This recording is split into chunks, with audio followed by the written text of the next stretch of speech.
हारने के बाद क्या करोगे लाइफ में?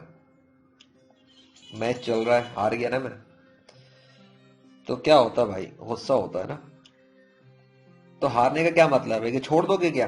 खेलना छोड़ दोगे गेम? गेम कब तक खेलते हो? ये लो अगली की हो।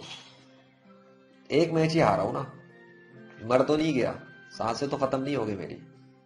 एक ही मैच तो अपनी जिंदगी में अगर तुम खेल रहे थे और हार गए, तुमने खेला हार गए, ना खेला तो एक अलग बात है। तुम गेम अपनी जिंदगी में जो कुछ करना चाह रहे हो उसको अपने अपने उसको ट्राई भी ना करो और कोशिश करो कि यार मैं जीत जाऊं, तो ट्राई किए बगैर तो नहीं होगी। पहले तो इंस्टॉल करो उस गेम को, यानी कि अपनी लाइफ के अंदर जो करना चाह रहे हो पहले उसको डिसाइड करो कि हाँ ये करना है, ठीक है। उसके बाद उसको करना शुरू कर दो। जब करना शुरू करोगे तो आप उसी में लर्निंग करना शुरू करोगे कि एक्चुअली हो क्या रहा है।